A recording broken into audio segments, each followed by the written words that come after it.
प्राचीन भारतीय दर्शन की एक बहुत ही दिलचस्प पहेली के इस विश्लेषण में आपका स्वागत है। आज हम मीमांसा दर्शन की थोड़ी गहराई में उतरने वाले हैं।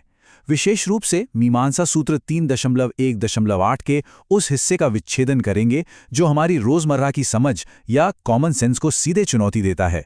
देखिए, ये सिर्फ कोई पुराना नियम नहीं है, ये असल में शुद्ध व्यावहारिकता यानी जो चीज़ हमें भौतिक रूप से उपयोगी लगती है और पूर्ण आस्था यानी जो शास्त्रों का आदेश है, उसके बीच के एक बहुत बड़े टकराव को दिखाता है। तो चलिए इस अद्भुत ज्ञान यात्रा की शुरुआत करते हैं और देखते हैं कि हमारे प्राचीन विचारकों ने कर्म और उसके परिणामों को किस अनोखे नजरिए से देखा था। आगे बढ़ने से पहले आइए जल्दी से इस चर्चा की रूपरेखा देख लेते हैं।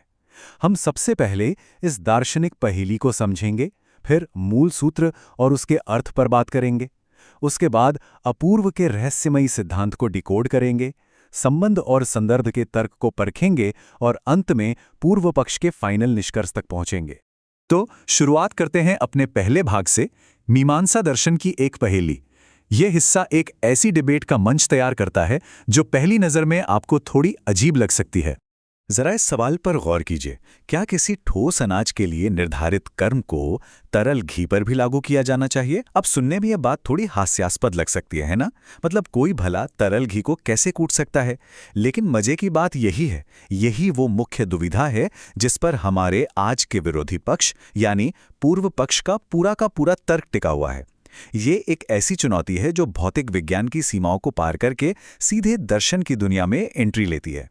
और यहाँ पर हमारी आंखें जो देखती हैं और प्राचीन ग्रंथ जो आदेश देते हैं, उनके बीच का कंट्रास्ट बिल्कुल साफ हो जाता है। एक तरफ है भौतिक तर्क, जिसे लौकिक प्रयोजन कहा जाता है। इसमें अनाज कूटने जैसे कर्मों का एक साफ दिखने वाला विजिबल उद्देश्य होता है, जैसे छिलका हटाना, बिल्कुल सिंपल। लेकिन दूसरी तरफ है शास्त्रीय तर्क, जिसे शास्त्र विधि कहते हैं। इसके अनुसार कर्म इसलिए किए जाते हैं क्योंकि शास्त्रों ने उन्हें एक अदृश्य आध्यात्मिक उद्देश्य के लिए निर्देशित किया है।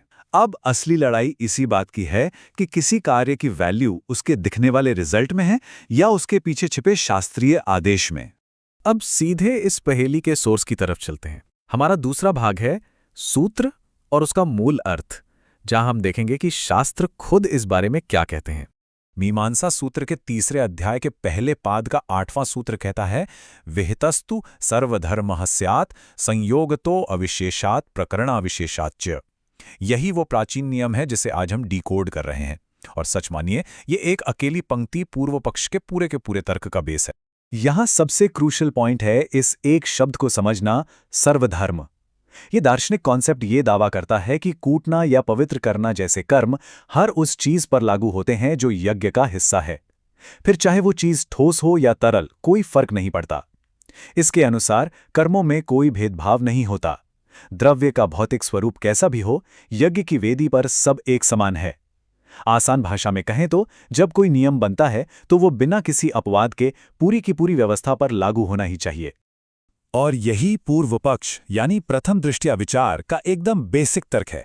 शाबर भाष्य और तंत्र वार्तिक को देखें तो उनका मानना है कि अवहनन यानी कूटना और उत्पवन यानी पवित्र करना, ये कर्म घी और औषधियों सहित सभी द्रव्यों पर लागू होते हैं। अब भले ही घी को कूटने की कोई फिजिकल जरूरत या लौकिक प्रयोजन न हो, फिर भी नियम सब पर एक समान लागू होता है। पूर्व पक्ष के नजरिए से देखें तो भौतिक रूप से किसी चीज का असंभव होना उनके लिए कोई मायने नहीं रखता। उनके लिए जो सबसे ज्यादा महत्वपूर्ण है वो है शास्त्र की सर्वव्यापकता। अब यहां मन में एक स्वाभाविक सा सवाल आता है कि आखिर ऐसा क्यों? तो चलिए अपने तीसरे भाग अपूर्व का रहस्यमयी सिद्धांत की ओर बढ़ते हैं। यहां हम उस अदृश्य शक्ति को समझेंगे जो इस पूरे के पूरे तर्क को चला रही है। आइए देखते हैं कि ये पूरी प्रक्रिया कैसे काम करती है। ये जो स्टेप बाय स्टेप प्रोग्रेशन है ना, ये एक बहुत ही अमूर्त सी अवधारणा को विजुलाइज करने में हमारी मदद करता है। होता क्या है कि जब कोई निर्धारित कर्म किया जाता है तो उससे एक अपूर्व उत्पन्न होता है। ये अपूर्व एक तरह की सूक्ष्म आध्यात्मिक शक्ति है और अल्टीमेटली यही अपूर्व हमें अंतिम फल या रिजल्ट तक ले जाता है। असल में यही वो रहस्यमयी पुल है जो किसी भी कर्म को उसके ब्रह्मांडीय परिणाम से जोड़ देता है। और सच कहें तो इसी अपूर्व की वजह से एक साधारण सा काम भी बहुत गहरा पारलौकिक महत्व ले लेता है। तंत्र वार्तिक की टिप्पणी से बात एकदम शीशे की तरह साफ हो जाती है। अपूर्व कोई छूने वाली भौतिक चीज नहीं है, बल्कि ये एक सूक्ष्म सामर्थ्य रूपा यानी एक सूक्ष्म शक्ति है। अब चाहे वो घी हो, औषधियां हों या दूध के प्रोडक्ट हों, सभी द्रव्य समान रूप से इस अदृश्य शक्ति को पैदा करने का माध्यम है। इसलिए पूर्व पक्ष का फाइनल गोल ये बिल्कुल नहीं है कि भौतिक दुनिया में क्या उपयोगी है, बल्कि ये है कि उस आध्यात्मिक शक्ति को कैसे प्राप्त किया जाए। ये सोच कर्मकांड की उपयोगिता को सिर्फ भौतिक स्तर से उठाकर सीधे एक विशुद्ध आध्यात्मिक स्तर पर ले जाती है। तो अब आते हैं अपने चौथे भाग पर, संबंध और संदर्भ का तर्क। इस पूरी दार्शनिक इमारत को खड़ा रखने वाले दो बहुत ही मजबूत पिलर्स हैं, जिन्हें अब हम बारीकी से एग्जामिन करेंगे। विरोधी पक्ष का पूरा डिफेंस इन दो अटूट तार्किक स्तंभों पर टिका हुआ है। पहला है संयोगोत्तो विशेषात्, जिसका सीधा सा अर्थ है समान संबंध, मतलब सभी द्रव्यों का उस अंतिम अदृश्य फल को उत्पन्न करने के साथ बिल्कुल एक जैसा संबंध है। और दूसरा पिलर है प्रकरणा विशेषाच्च, यानी समान संदर्भ। इसका मतलब है कि सभी द्रव्यों का उल्लेख बिल्कुल एक ही शास्त्रीय प्रकरण या कॉन्टेक्स्ट में किया गया है। ये दोनों स्तंभ मिलकर एक ऐसी तार्किक ढाल बनाते हैं जिसे पहली नजर में भीत पाना वाकई असंभव सा लगता है। भाष्य प्रकाश के जरिए इस कॉन्टेक्स्ट वाले तर्क को समझना काफी आसान हो जाता है। चूंकि कूटना या पवित्र करना जैसे काम दर्श पूर्णमास यज्ञ जैसे एक ही सिंगल संदर्भ में रखे गए हैं, इसलिए पूर्व पक्ष का बड़ा ही सॉलिड तर्क है कि उन्हें अलग करने का कोई लॉजिक ही नहीं है। यहाँ पर शास्त्रीय प्लेसमेंट ये तय करता है कि क्या करना है, न कि उसकी भौतिक हकीकत। अगर कोई काम एक विशिष्ट अनुष्ठान का हिस्सा है तो वो उस अनुष्ठान में इस्तेमाल होने वाली हर एक सामग्री पर यूनिवर्सली लागू होना ही चाहिए। तर्क के इस शानदार जाल को समझने के बाद अब वक्त आ गया है इन सभी कड़ियों को एक साथ जोड़ने का। हम पहुंच गए हैं अपने आखिरी भाग पर, पूर्व पक्ष का अंतिम निष्कर्ष। तंत्र वार्तिक का ये कोट इस पूरी बहस के सार को बहुत ही पावरफुल तरीके से सामने रखता है। वो कहते हैं, जहां ये कर्म होते हैं वहां एक दृष्ट या अदृश्य प्रयोजन होता है। ये कोट इस बात पर जोर देता है कि विरोधी पक्ष हमारी रोजमर्रा की कॉमन सेंस के मुकाबले शास्त्रों के आदेश को कितनी ज्यादा तवज्जो देता है।